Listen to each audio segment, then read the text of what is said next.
Hi, everybody. I'm Dr. Brian Ardis, host of the Dr. Ardis Show, and this is a very special edition of the Dr. Ardis Show where I'm going to spend some time with someone I have actually quoted for the last 15 years to either my patients, family members, or individuals that I found were suffering from emotional upset, emotional traumas in their life, grief, loss. And I have sat at the feet of individuals around the world who have learned things I had not yet learned. And so, as my awareness to tools and knowledge that I'd never gained or been exposed to, it has transformed the way I see my life, the way I operate in life, and the way I educate and inspire others, hoping they can learn there are other ways of thinking, other ways of behaving, other ways of taking action to remove burdens that literally paralyze, confuse, and misguide us in the directions of our lives that we're intended to achieve. And one of those individuals that I found who really challenged my entire indoctrinations and belief systems growing up was someone I was introduced by a dear friend of mine, and I might as well credit them. It's Lee Wolak and his wife, Jean. They actually run Agape Spiritual Healing here in Dallas, Texas.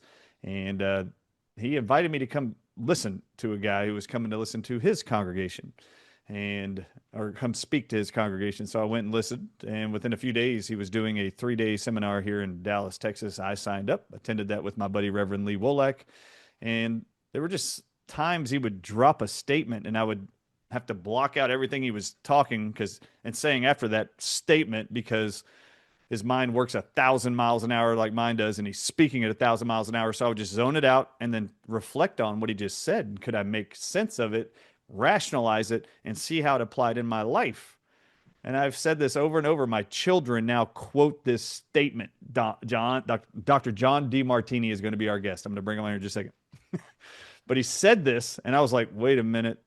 He said, there's not a moment in our lives where we experience grief, depression, anger, frustration, unless in that moment, no matter if it's a second that depression lasts or that upset lasts, frustration lasts, you've never had a moment in your life where you were frustrated, upset, angry, or depressed unless you were subordinating yourself to someone else's values that were not your own.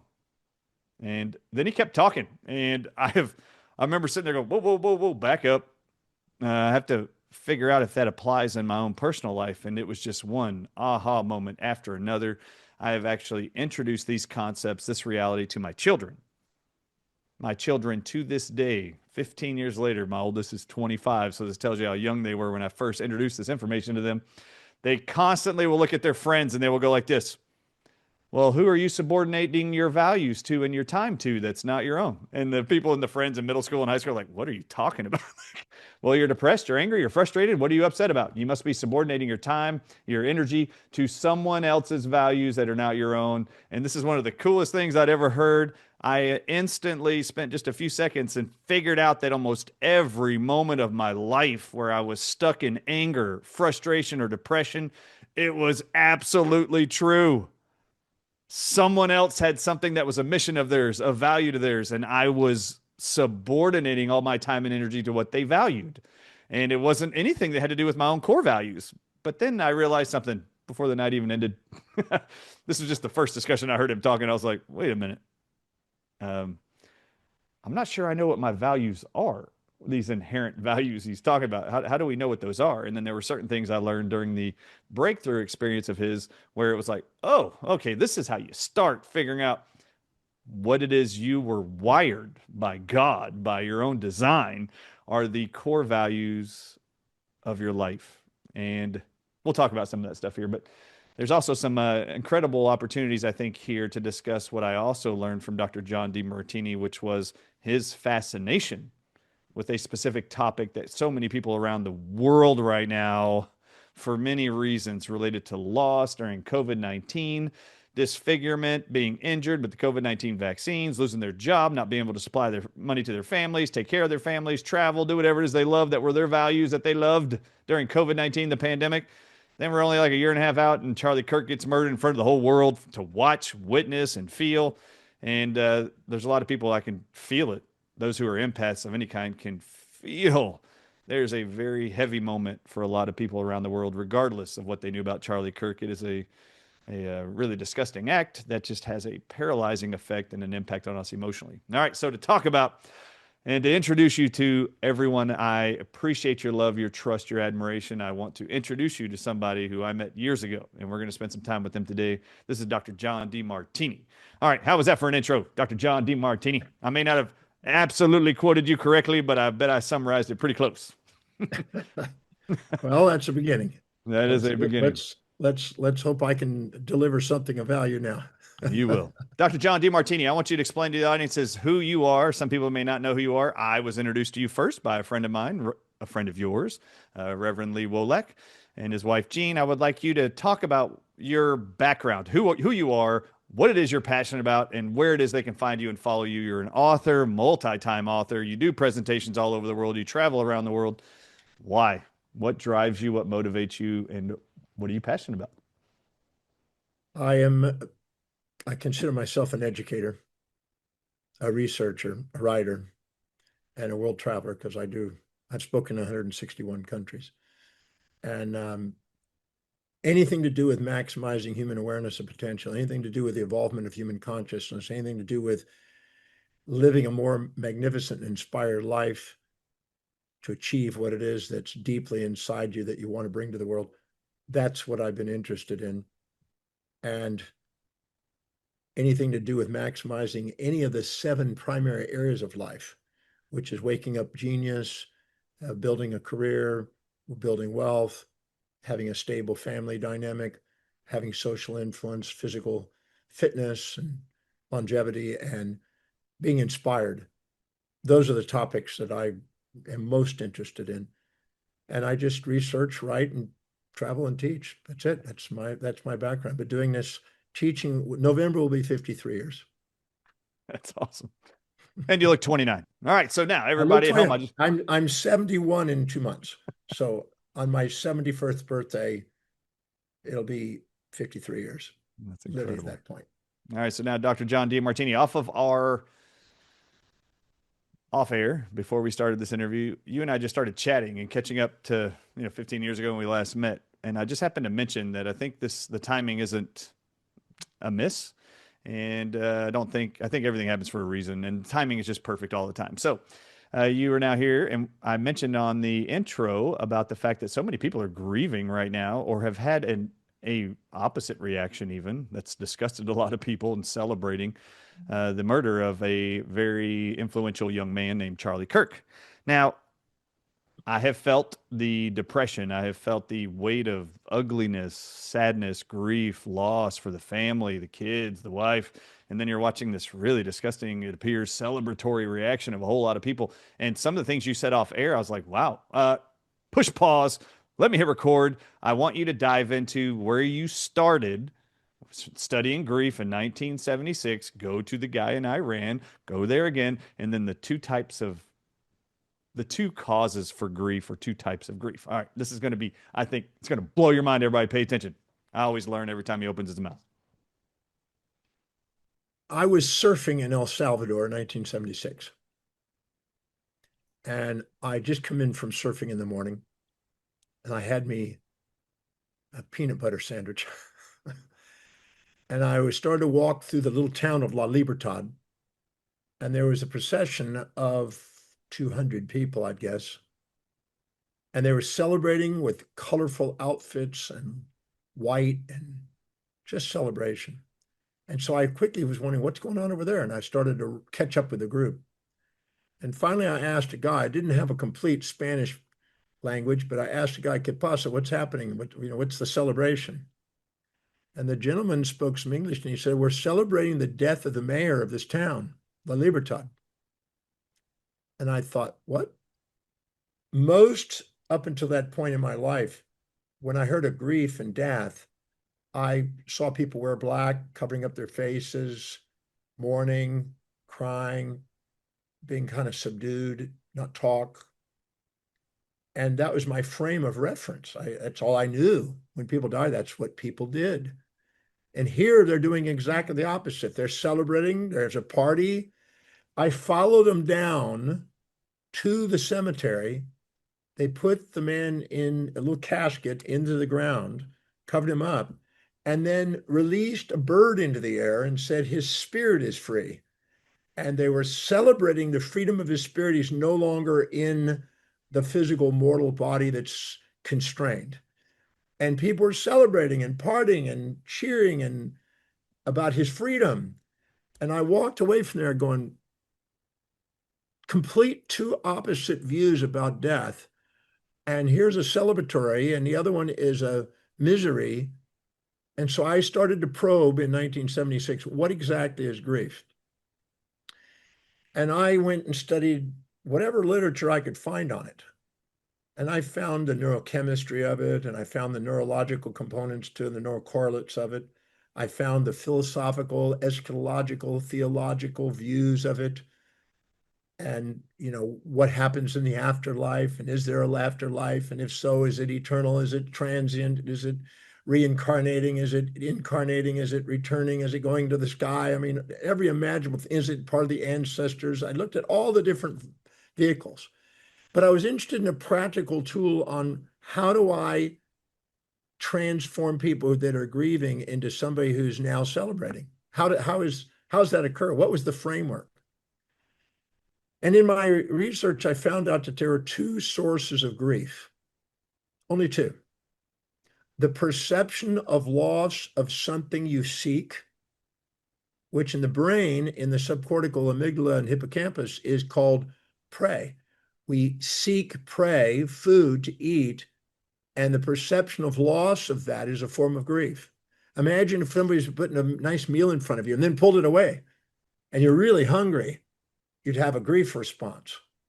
Or if somebody had a drug dependency and took it away from you, couldn't get access to it, you'd have the signs of grief response. The other source of it is the perception of gain of that which you don't want, what you're trying to avoid, which is predator. So the perception of loss of prey, which could cause you starving to death, and the perception of gain of predator, which is being eaten to death, both are death responses, both are perceptions of no longer existing, initiate the grief response.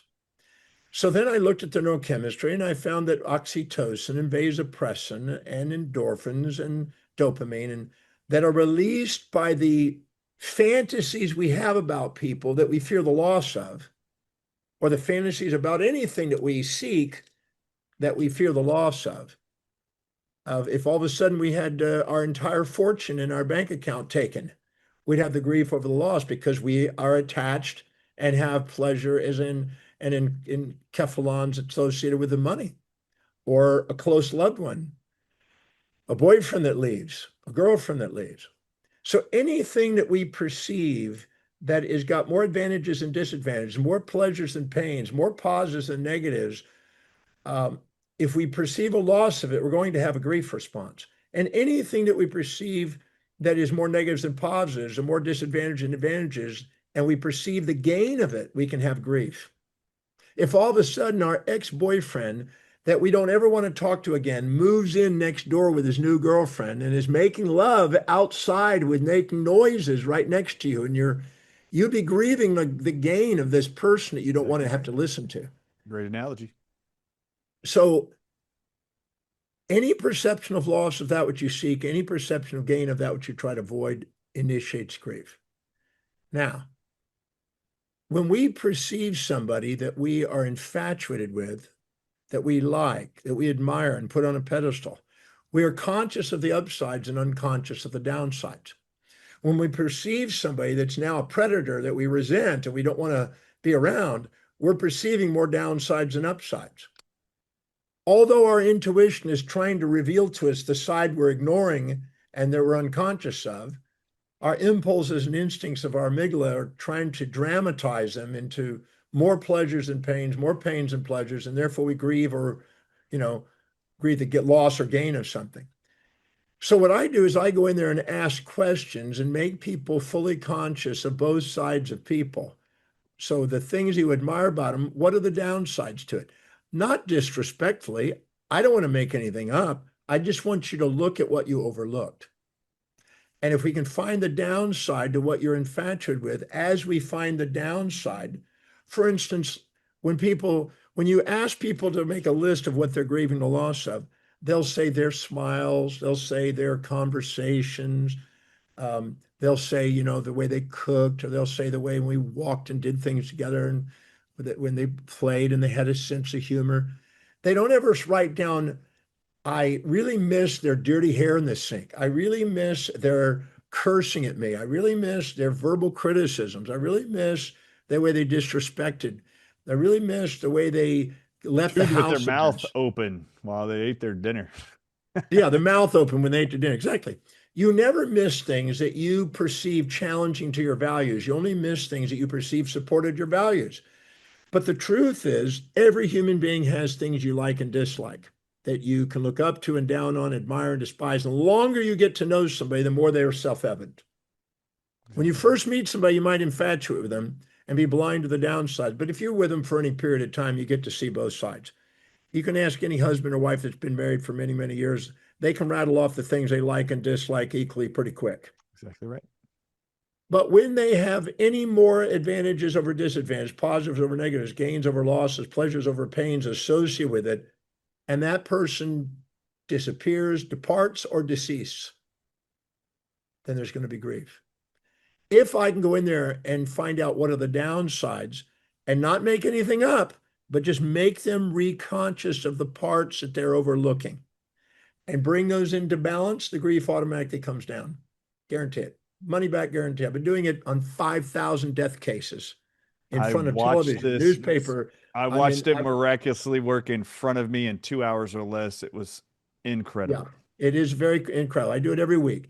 And I also learned when I was 14 years old, when I was living on the street, because I was a street kid then, that different people showed up in my life to take over the roles of other people that were important in my life. And so I started asking, when people depart or decease, what specific trait are you missing? And who's now emerged in your life to provide it? It This could be is one or very many. important. Please pay attention to what he's saying because I evaluated this in my own life and then asked my wife about it when I got home. And you could absolutely line up that when someone has left your life, walked out of your life, exited this physical frame in your life and died or passed on, what he is saying is absolutely true. I hope you're listening. It's amazing. Yeah, when the door shuts, a window opens, as the old Bible used to say. So if you can identify what the traits are that you miss and not be nebulous and not be general, oh, I miss everything about them. No, you don't. You miss only certain things about them. And identify what they are and find out who emerged immediately upon the departure and decease of that individual when they deceased. You will find out that one or many, male or female, close or distant, real or virtual, self or other, they emerged until the quantity was equal. And it's mind blowing to watch this. We've done this under studies at universities. We've done this at the Christchurch earthquake. We did it at Ishinomaki tsunami. We did it at the prefecture in Japan in 2016, big earthquake destruction. We were asked to bring in our students and my facilitators to dissolve the grief in people. And we worked it, and it was nonstop dissolving grief over and over again. So people have this idea that you're supposed to grieve. It's healthy to grieve, and it's respect. It's the farthest from the truth. If you stop and look really carefully at something, and I've asked thousands of people this, I mean, thousands, when you die, do you want the people you care about grieving and remorse and being distraught with prolonged grief syndrome for days, weeks, months, or years after you leave? And they go, no, not one person can say that unless they're joking. And prolonged grief syndrome increases the probability of cancers, heart problems, digestive problems, immune suppressions. I mean, the list goes on. So we go through and we've been indoctrinated into the idea that you're supposed to be grieving. That's a healthy sign, and that's what you do because animals do it. And I'm not denying that they do. But I assure you that humans don't have to. If you want to, fine. If you're not asking for help, no problem. But no, there's a consequences for prolonged grief. A short little grief is not a big deal, but a prolonged grief it is. I worked with a lady in Japan about 2 weeks ago who had, let's see, she was 4 years out of work, 4 years grieving over the death of her mom. We spent 2 hours and about 18 minutes dissolving it in front of the group live. And when she first started, she could not think of one negative thing about her mom. She had this fantasy about who her mom was, and she was taking it to this. She's always happy, always kind, always speaking nice things, always just delusions about who her mom was. When we got down to the truth, um, she had suppressed a tremendous amount of stuff about her mom that she was actually holding frustrations about. And anyway, we knocked it out and we were done. I asked her, can we even get grief out of you now? She couldn't even identify grief. She actually felt the presence of her mom and closed her eyes and spoke to her mom in her mind's eye and said, thank you for being alive in my life. Thank you for your passing. The timing was perfect. That's exactly the response that occurred in front of me live Yeah, with you dealing with a woman there. And I'll give you an example of something I watched that I thought was just very incredible. I just never thought about it. And I think most people just don't take the time to sit back and go, this is how life occurs for every human being in an experience of grief, in this respect of this conversation and context. But you actually drew a line on a piece of paper, and I'm sure you do it everywhere you go. And you're like, you wrote the words benefits and drawbacks. What are the benefits and the drawbacks? And I remember the word itself, these words you chose, I was like, wait, instead of pros and cons, positive, negatives, it was benefits and drawbacks. And every single choice we ever make, every single person in your life, one thing I learned from you and never really thought about, I was like, I've never heard this before. This is amazing, was that every single human being in your life has the exact amount of benefits in your life as they do drawbacks, and the number is identical. It ain't different, it's identical. So when you say this takes like a 2 hour process, it takes a while for these individuals in grief who are looking at someone they have lost and they have all these great things they miss: their smile, their cooking, their time, their walks on the beach, whatever it was, their phone calls late at night. They will list all those things and you'll go, great. They'll spend an hour doing that or so. And man, is it painstaking to watch these individuals when you go, great. Now, you know, these individuals have exactly the same amount of drawbacks. I just told you that, even though you haven't looked at it yet. Now, we're not even going to start the process of healing or complete the healing process until you list and write out the exact amount of negative drawbacks of that individual being in your life. Go. And yep. it's amazing to watch these people list all this stuff out. And then from that, you would take that list once they identified all the common same number of benefits and drawbacks, even though they were only focusing on the positive, which is what they think they've lost. It's incredible to then circle around at the end of this when they go, oh, they were just as bad as they were good for me. Great. Yep. They were just as positive as they were negative. Great. That's when Now, you love somebody. that's when you love somebody. Then the next thing was you would go like this. Great. Now, let's look at these positives you think you're missing, these benefits that you just listed that have been missing out of your life. And then you walk that person through speaking out loud who took that trait that you were benefiting from in your life that you think you've been missing this whole time, that you've been overlooking, that when that individual passed who gave you that list of benefits, who stepped in immediately upon that individual's passing you've been grieving, who is now providing that exact same benefit in your life, who wasn't doing it before that moment. And as they walk through that, it is incredible to watch. I watched this once with this one lady, her go and write the names of everybody who stepped up in her life ever since, who is replacing the benefits of that one individual that was lost. And all of a sudden, there's now this view of 30, 40, 50 people who stepped in immediately and spiritually guided, blessed by the individual who passed. Their spirit just went into somebody else and provided the same values, and they weren't even able to recognize it because they were focused on what they thought they had lost, when in fact life had just completely transformed. And it was awesome, Dr. Demartini, to watch this lady. This lady had said one of the greatest benefits that you wrote on the list. And I know you've done thousands of these since I saw you 15 years ago, but I just have to say, think about this in your own life. It's amazing. She wrote at the top, I miss my dad cooking for me every Wednesday night.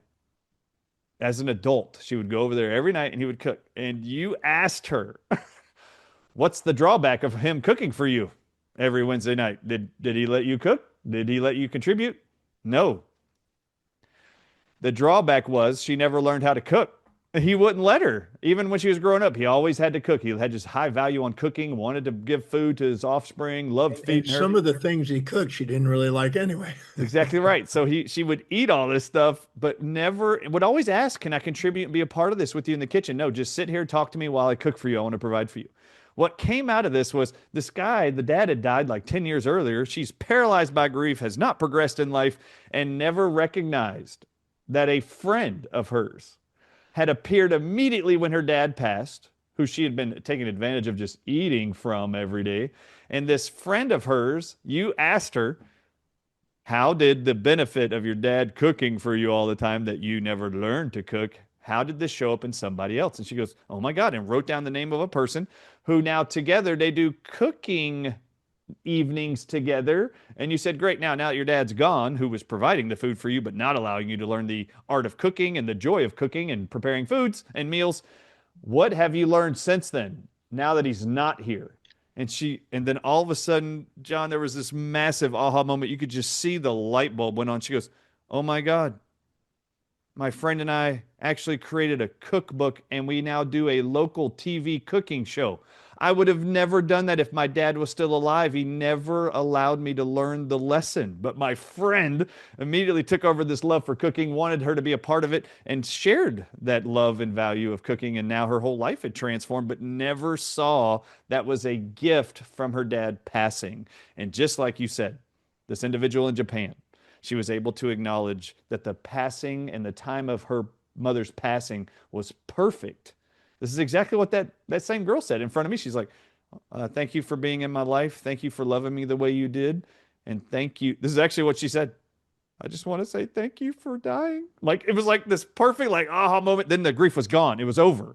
And it was amazing to watch her transformation when she recognized that We information. had when the tsunami hit in 2011, the coast near Fukushima there, I was asked to go to the location where you saw on TV, where they had just houses crashed into other houses. It was just a lot of people ended up dying. And we went to a remnant of a hotel there shortly after this event and were asked with crews, camera crews, and everything else to go in there. Anybody who would like to come and work on grief or whatever, come. Well, we filled up this hotel ballroom, and I first did a little presentation on grief and what it's caused by, and then we asked for volunteers, anybody that's got grief, and boy, all the hands went up because most people lost people in their minds at least. And then we had to, they got to pick who they wanted me to demonstrate it. And the universe was so amazing because they picked the mayor's wife. She was a survivor. The mayor died. So everybody in that room knew the mayor. And I got to do the mayor's passing and with the mayor's wife, the equivalent of the mayor. We call it a mayor here. And so it took about 2 hours and maybe 11 minutes, I think, on that one. And when we got through, everybody learned a whole lot about the mayor that they didn't know behind the scenes. And Jeez. everybody was astonished at she was just a big smile on her face. She was in gratitude. She was set free from a lot of burden trying to live in his shadows. I mean, a whole bunch of things were going down. And the real story came out, not the facade that people would wear to look good, but it all came out. And it was a very heart opening, honoring moment for everyone. I mean, the whole room, the wife, the mayor. I mean, it was really because now they got to love him for who he actually was, not the facade that people imagined, and not for the air that the wife would have portrayed and everything. Just that we got to love the person as a whole. Well, after we did that, we got asked by the political group there to also work in the 2016, which is 5 years later, earthquake. And we got to do the same thing there, except we got to do a whole lot more people, a lot of people there. And afterwards, two professors from Yale University came and met with me at lunch and said, we'd like to talk about this grief process. We're hearing about it. We'd like to do a study on it at Yale University. I said, great. And I said, I'm the originator of the work. I don't have citations to go by because it's not in the model of psychology. It's an original piece of work. So they said, we'll have to do a clinical study on it. So they gathered a group of people that had prolonged grief syndrome that were 6 months to 6 years of prolonged grief, not able to work, not functioning on the medications, psychiatric medications, et cetera, for grief. And we had my facilitators there that had been trained in the method. I've trained about 2,000 of them in that country. And so we went to work and we timed it with translation because I had to do translation on some of mine, uh, Japanese to English. 2 hours and 17 minutes was the average. That's awesome. And then they followed these individuals that had grief um, for a week, a month, 3 months, 6 months, 9 months, 12 months, 15 months, and 18 months to see if there was any grief. Zero. 18 months, none. And they compared it to options or alternative approaches. They got zero results. We got 100% results, zero grief. And it's because the paradigm of grief in most psychology is you grieve, it's a sorrow, it's pain, you lost something. The whole model is the idea that it's presumed to be done and to not grieve would be unhealthy, etc. And that's the model. So it's nobody's researching how to get beyond that model. I was the only oddball that came up with that.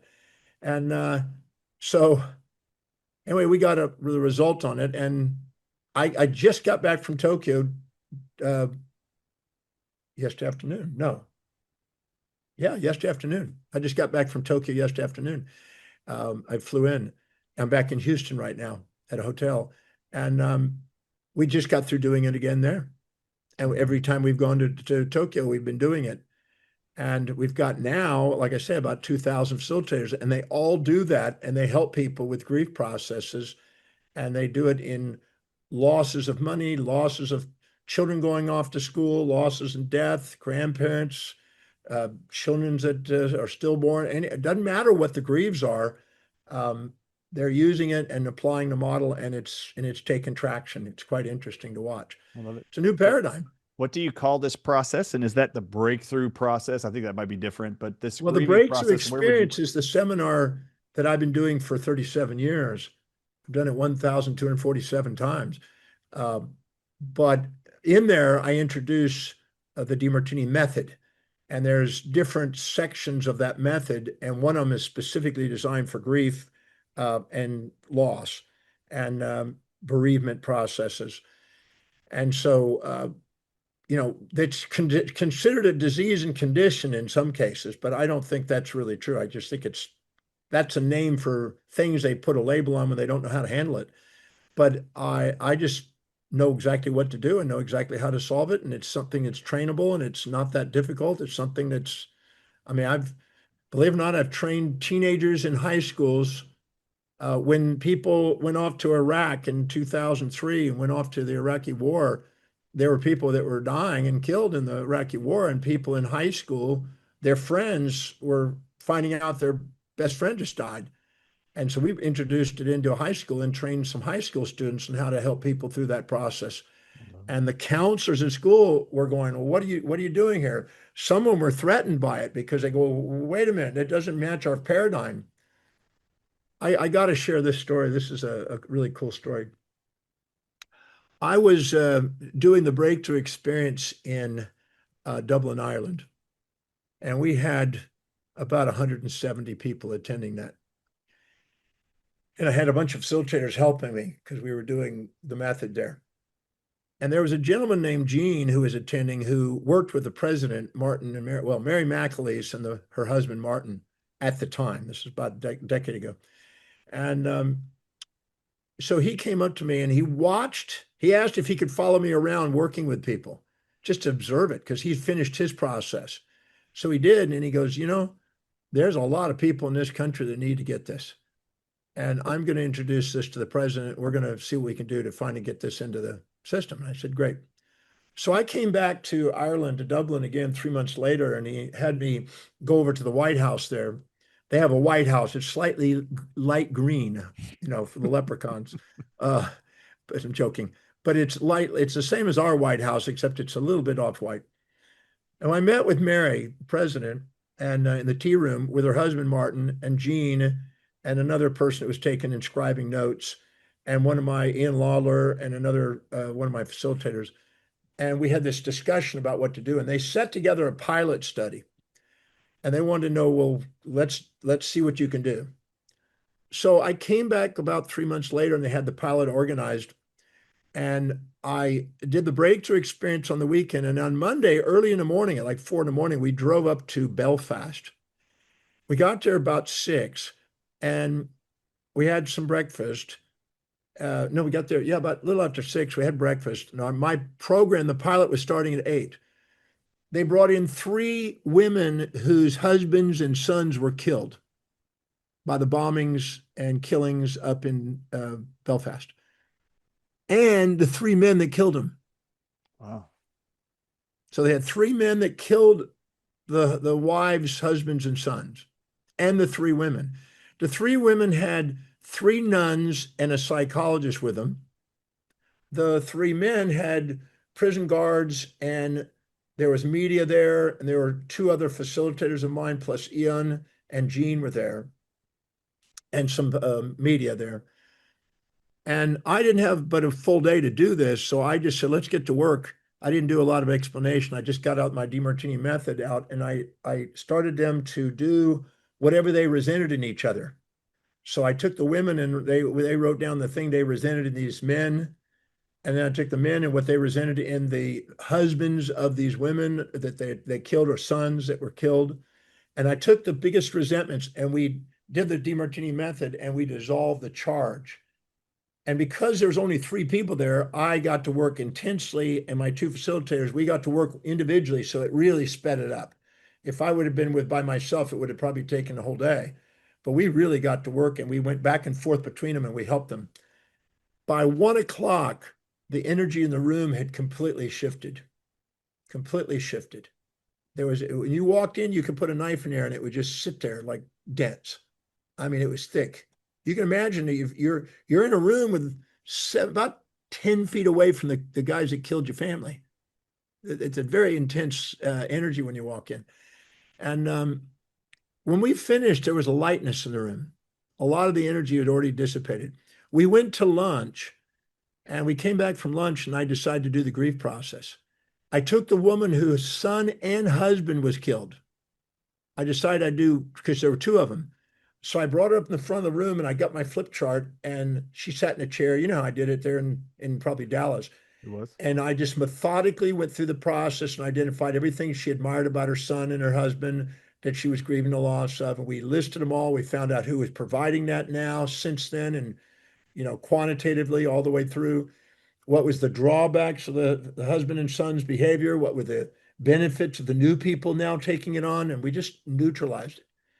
When she got through, we asked her who here represents the son and the husband as surrogates. And one of the guards and one of the media guys became the son. The media guy became the son, and the older guy became the husband. She opened her heart and was no longer in grief over the loss of them. It was just really touching. It was a snotting experience. I mean, there were people crying to where the eyes are running, the nose is running. And then something we weren't expecting that was profound. She got up from the chair spontaneously without any request, walked over to the guy who killed her son and husband, and put her arms around the guy and thanked him. And he was absolutely snotting in tears. They both were in absolute tears of appreciation for the dynamic that had changed. And nobody in the room was with dry eyes. The psychologist was a bit threatened because she's going, my business is about to be taken away from me. But Gene is up there with his hands in the air going, oh my God, I can't believe we're just watching this. We captured this on film. And he was like, on the drive home, when we finished that night, on the drive home, he was just stunned. It was quiet in the car. We could barely even comprehend what happened because we didn't expect that. But the politics, the 3 ladies who were the nuns from the Catholic Church said, we didn't use Jesus in the transformation. We can't have that in this country. I go, oh boy. Now, I'm not against having, Christianity and Jesus, and I'd be glad to. You can put that in there if you want. I don't care. Just do the process and then give credit to Jesus if you want. No Amen. problem. I mean, it's all that energy anyway. It's all loving energy anyway. But there was that, and the psychologist also was threatened because their model was the victim model. And Martin McLeese and Mary McLeese said our victim model is keeping this generation after generation after generation of resentment, and Mhm. we've got to break this pattern. And the tool breaks the pattern, but they were bogged down in politics. Amazing. So it was slower getting incorporated as hoped, but it's there are people using it now. So I just keep doing it. I just keep sharing the method. I had 6 publishers when I wrote a book on this. I got 6 publishers refused to publish. They said you can't convince us that there's a true mechanism to be able to dissolve grief. And I said, come watch me live. Put me under the test. Put me under scrutiny. I don't care. I will guarantee you money back guarantee I'll get the job done. And they said, we've never heard of such a thing. I said, well, I'm the expert. You're not. You're publishers. I have a They question would about not. that anyway. I have a statement here about publishers. Like, I thought your job was to print books, Yeah. Well, they not didn't to want the figure out. liability. I said, then put a clause in there that if you want help, call a specialist. They'll do it for you. Yep. There's ways of getting around that. But anyway, it's quite interesting. So I'll self-publish the book, but it's quite interesting to watch how the paradigm is so indoctrinated for so many thousands of years. The idea of being able to transcend that, the same thing for depression. That's a multi-billion-dollar industry, man. And just That's a myself. pharmaceutical, heyday because they got you thinking it's a biochemical imbalance or whatever. There's And what there's no there's doubt there's neurocorrelations and biochemical imbalances and neurotransmitters that are, quote, different, but that doesn't mean that that's the cause. It just means that's going and correlating with it. We confuse correlations with causes sometimes.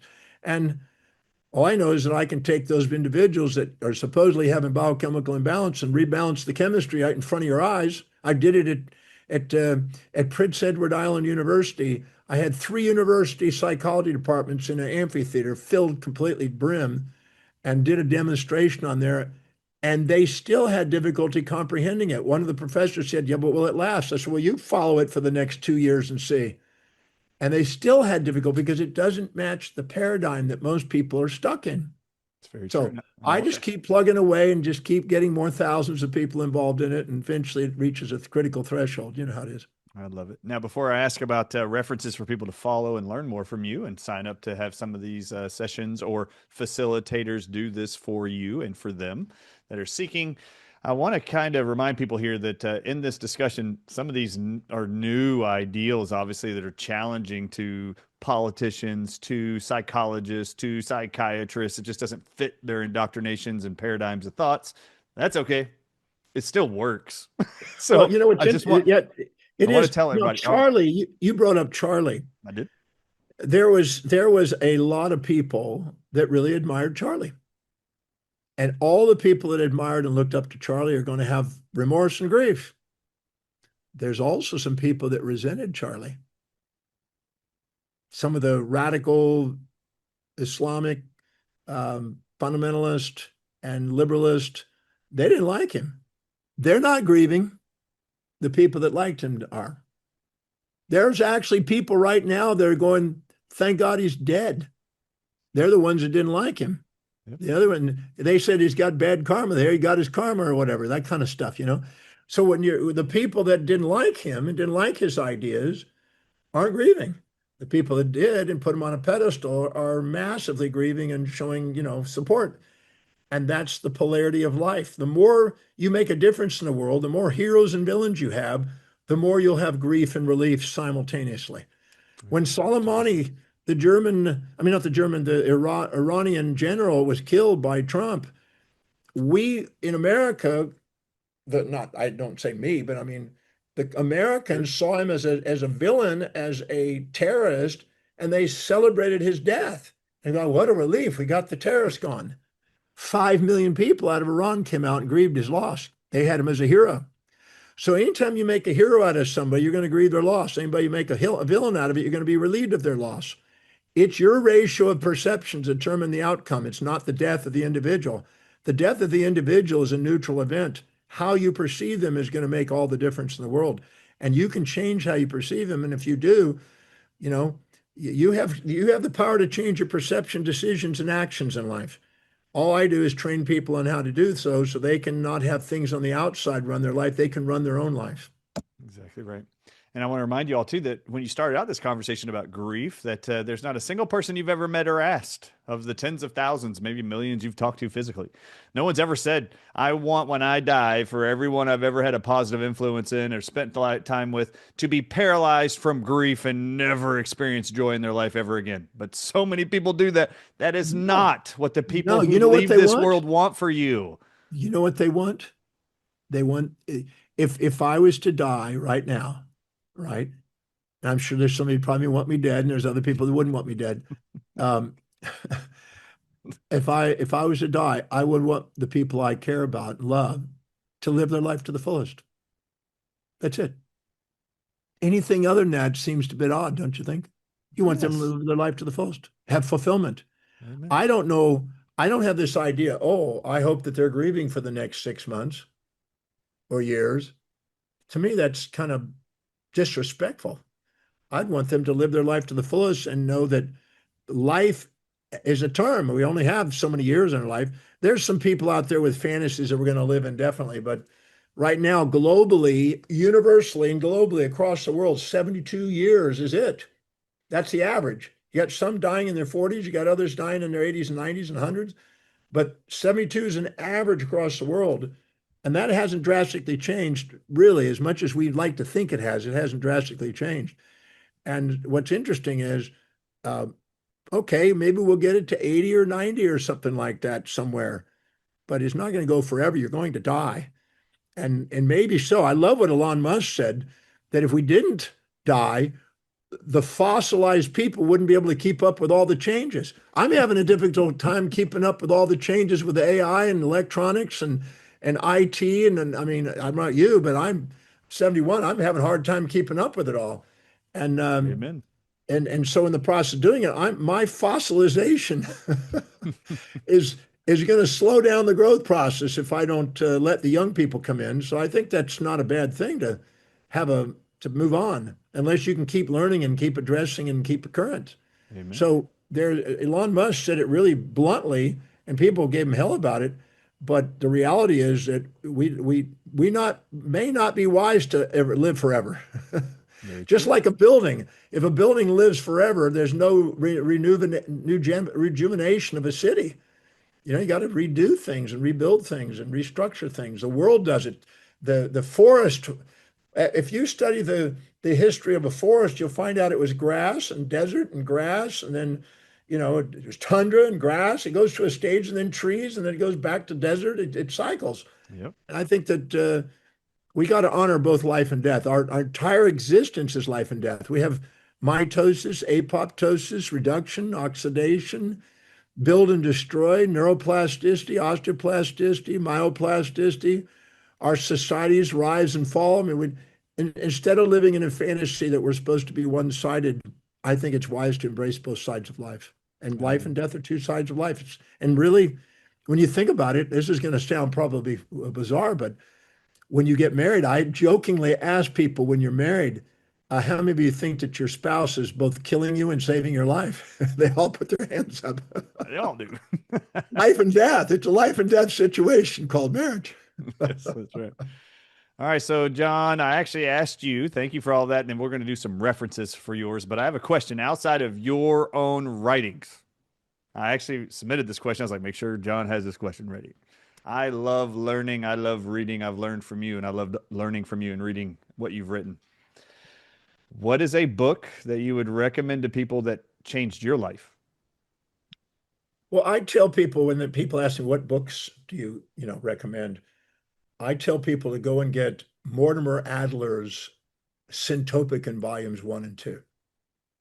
Mortimer Adler's Syntopicon, Syntopicon, Syntopicon volumes 1 and 2.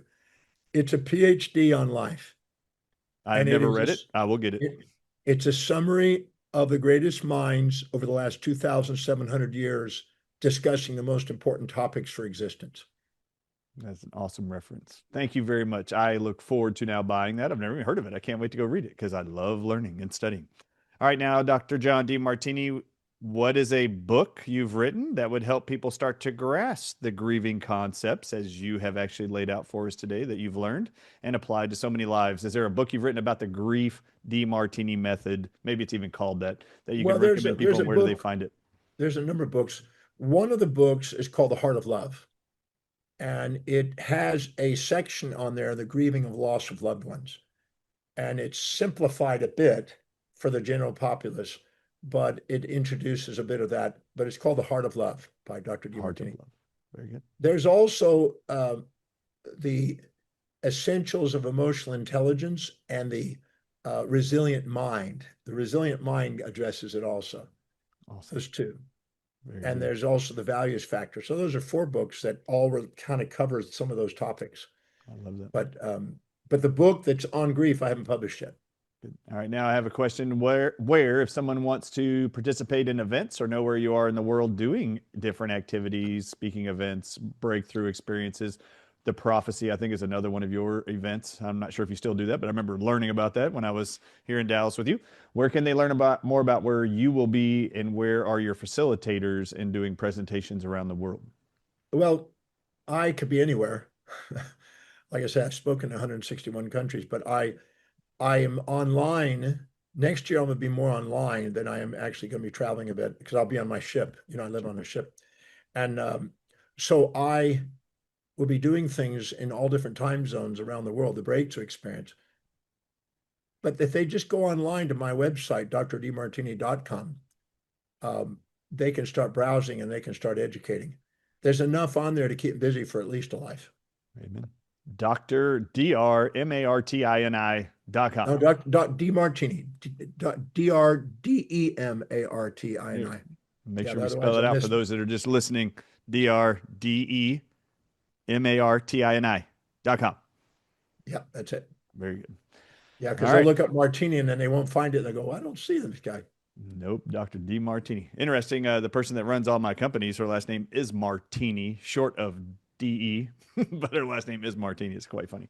All right. John, anything else you would like to share with the audiences that you're excited about? Your view of life now that you're going to be 71 years old coming up. What are you looking forward to? What do you want everyone to look forward to besides just the Well, expansion of awareness, acquiring knowledge and freedom? what I'm interested in may not be anything to do with what everybody else is interested in. Sure. I want people to live their life as congruently as possible with what they value most so they can live more of an inspired life and delegate lower priority things and get on with the things that are most meaningful to their life.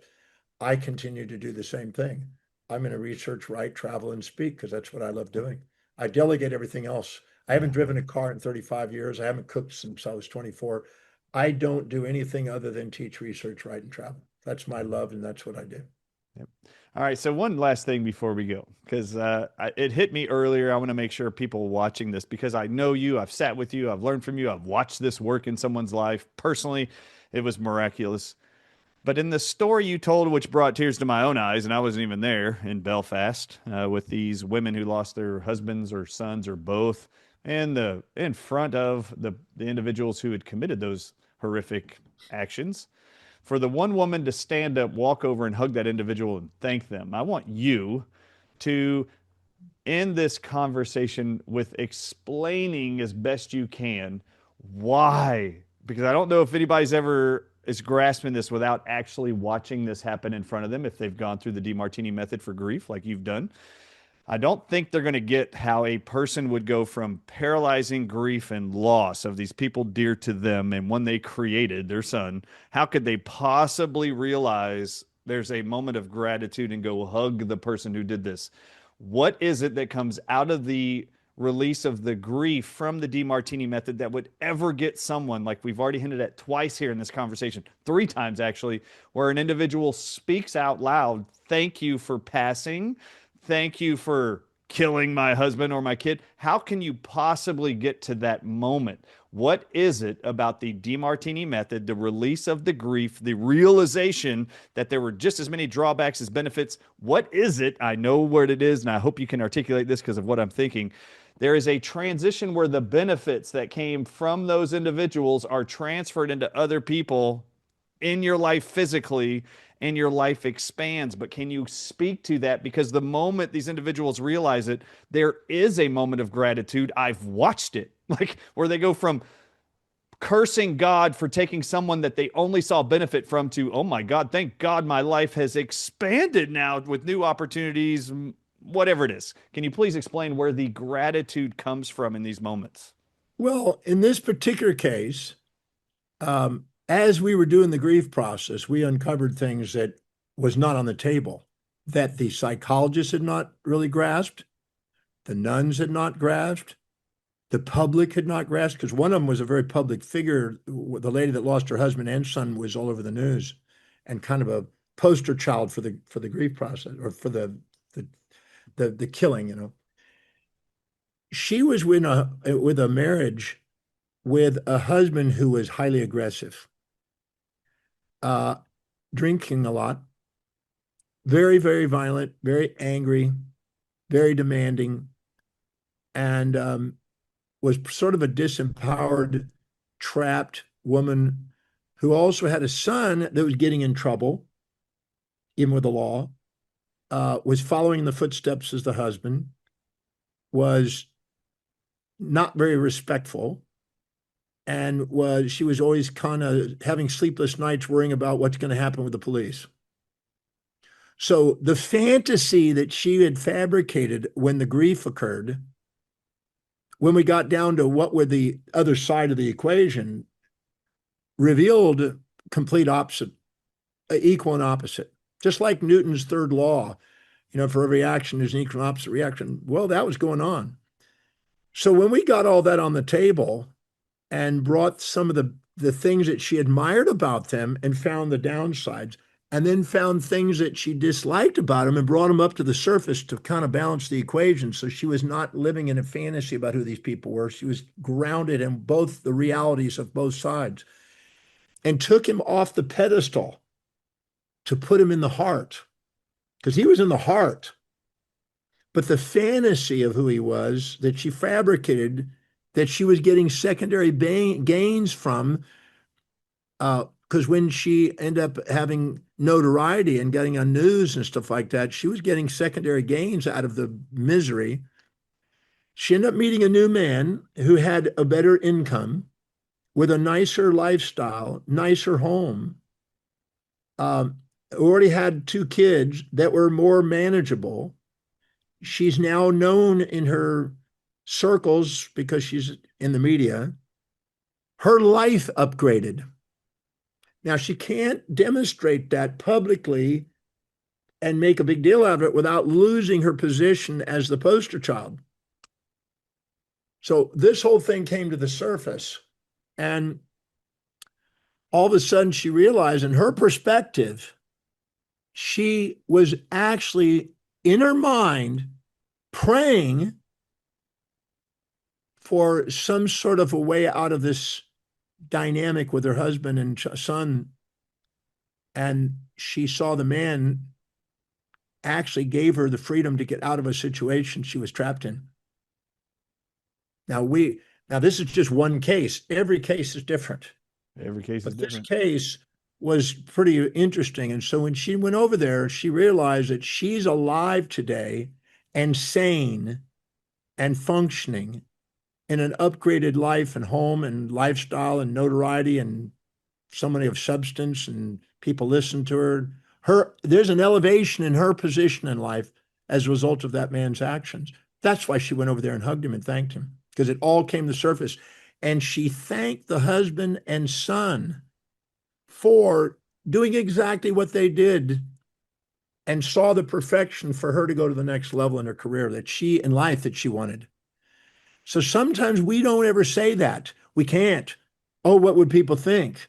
Oh, we didn't love them. No, that's part of the love process. When we love somebody, we have to face both sides of who they are. People confuse infatuation with love. And they think, well, when it supports me, then there's love. And if it challenges me, it's not love. Love is a balance of opposites. It's a unity of opposites. It's the strongest growth factor on the planet.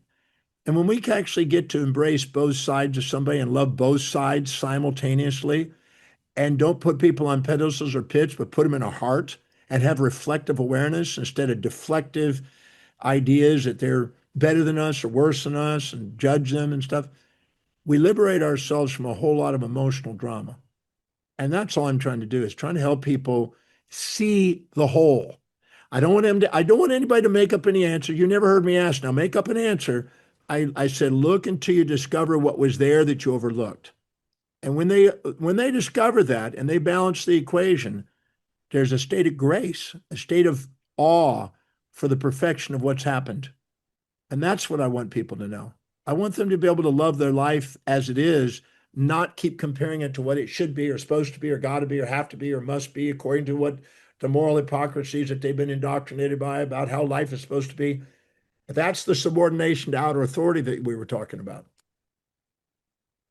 Dr. John Demartini, has been a great conversation, and I hope it's going to touch the hearts of many people that watch this all around the world, and look forward to them going to your website, getting your books, reading the book that you recommended. I'll have to go look up and go buy.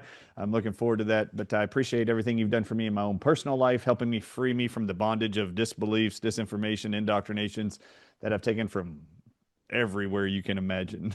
Everywhere is trying to program me to see life a certain way, and the truth is, as long as we live according to our own destinies, our own values, life is as fulfilling, as rewarding as it ever can be. You just need to recognize you have your own values. They don't have to be superimposed on you or given to you. They are already in you. And one of the things I learned from you in the process of trying to identify if I want to have the greatest, most successful life, what are my own values? And you said something in the very first day. You said to make this easier for everybody, and I'll just leave this conversation with this. In order to start identifying what your true core values are, as long as you live according to spending the majority of your time focusing on the three top core values that are distinctly yours and only yours, and everybody's is different. Nobody has the same top three. Everybody's is different. They're uniquely yours. Think about first what you're drawn to mentally, what you think about doing every single day that you want to do that no one on earth ever has to ask you or remind you to do. Or You, motivate you. or need to motivate you to go do. It's instinctive inside of you. You're drawn to do this stuff. And the more you're not doing that stuff, you will be depressed, frustrated, angry because you're not living according to your own values. You're continuing to find yourself beholding to someone else's values. It doesn't matter what it is. For me, I'll just tell you what it was. Can I tell you what it was? No one even knows this. I actually was raised in the Mormon church.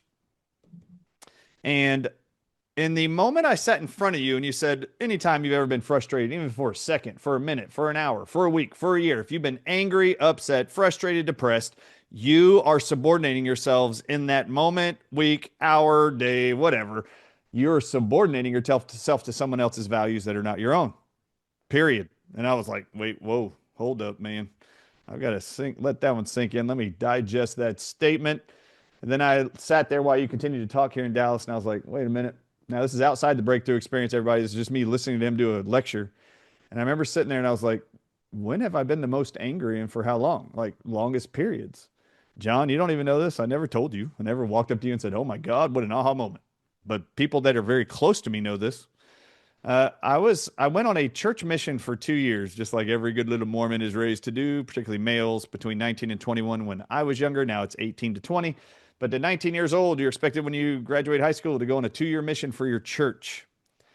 On that mission, I was required to carry this little white handbook that I kept in my pocket of my suit.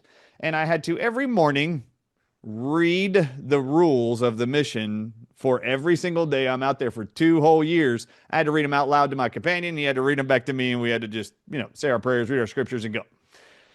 The entire 2 years of that period of my life, 19 to 21, was the most angry, frustrating time of my whole life. I literally lost every bit of my joy, every bit of my laughter. When I got home, my parents, 6 months later, when I'm home, I am dead serious. I was actually the class clown in every high school year, middle school year, even in college after this. It took years to get out of this anger, upset, frustration. While I'm sitting there listening to you in your lecture, I was like, what was the period of time I was the most angry? Oh my God, I was angry every day on this church mission for 2 years. I come home. I am such a different person, John, when I came home than when I left. As a young kid at 19, when I come back at 21, my parents looked at me at one point and said, I don't know if we want your younger brother to go on his mission that's coming up in a couple months if he's going to come back like you came back. You're nothing but angry. You're nothing but upset. You're nothing but depressed. All of your laughter, joy for life is gone. And if that's going to happen to your younger brother, we wonder if we want him to go. And I was sitting there listening to your lecture now 10, 12 years later, and I was like, did I, in that 2 years, subordinate myself to someone else's values that were not my own? Holy crap. The whole mission was the church's values were being pushed on me, the rules, the guidelines, how you're going to operate every single day. It was nothing that I wanted to do every day. And it just created anger, frustration, and mega depression for those 2 years. And I then was able to walk and realize that, oh my God, this really is true for my life. I had subordinated myself to what my parents told me was important since I was a kid and that I adopted as a reality for me. I need to go on a Mormon mission when I'm 19 years old and serve the church. My grandparents, leaderships, youth leaders, everybody around me in my circle of influence. This is what you need to do. Oh my God, I was not born to do that. I thought I was because I listened to all the people who told me how to live my life and I trusted them.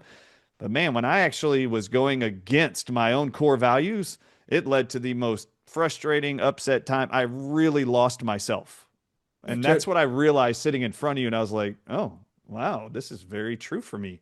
And I found out my core values, as you listed, as I did the breakthrough experience, were these three. Time alone with my offspring was number one. Number two was studying or educating myself.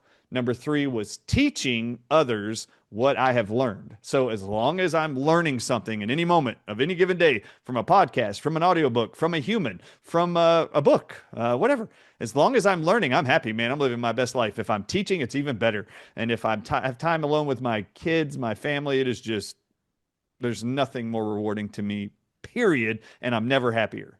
So I just want everybody to realize I learned that this was true for me. What Dr. John Demartini has been led to learn and experience and then apply in other people's lives. The things he teaches, I have found absolutely are true for my own personal life. And so I thank you, John, for helping me realize those things for me, because as I live according to those things, life is not depressing, not frustrating. And now people will realize why it is I smile the whole time I either testify in front of a Senate or legislative body during COVID-19, being asked to testify in the King's Court in Parliament, being deposed by lawyers to go sue hospitals. Why? I was studying medical records. I was studying research studies, then presenting that information. There was nothing that was work for me. This is what I was born to do, what I was ingrained to do. And so to decipher what is being taught by medicine, by pharmaceuticals, by medical journals, I love going into there and then teaching you what I've learned, presenting to you what is true, and then having you apply it in your life is even greater. But as long as I'm doing those things that are of value to me, man, life is incredible, and I couldn't be happier. We're inspired. We're designed to be inspired by living authentically. Yes, we are. All right, Dr. John Demartini, thank you for your time today. God bless you and all your travels and your work, and thank you again. Thank you for the opportunity to be with you. Thank you. For being intuitive. Do you know that in 1976, when you had this moment of grief realization, do you know I was born in 1976? How about that? Your epiphany, my birth into this world. Bring it on. It's interesting. When I think I'm 71, I feel like I'm an 18-year-old on the inside. It's that outer shell. Amen. The old prune on the outside doesn't look like what feels like on the inside. That's exactly right. All right, I'm Dr. Ardis. This is the Dr. Ardis Show. This is Dr. John Demartini. Thank you very much. God bless you all. We'll see you next week.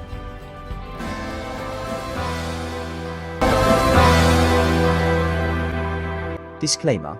Please note, the following presentation is solely for informational purposes and should not be seen as a replacement for advice provided by your physician. It is important not to rely on the information from this presentation for diagnosis, treatment, medication prescription, or any other form of medical care. Always consult with your physician or healthcare professionals before taking any medication, nutritional supplement, herbal remedy, homeopathic treatment, or pursuing any health-related procedure. If you have a medical condition or believe you might have one, promptly contact your healthcare provider. Do not disregard professional medical advice or delay seeking it based on this presentation's information as the products or services purchased from it. Do not establish a doctor-patient relationship between you and any affiliated physicians. Statements about dietary supplements have not been evaluated by the Food and Drug Administration and are not intended to diagnose, treat, cure, or prevent any disease.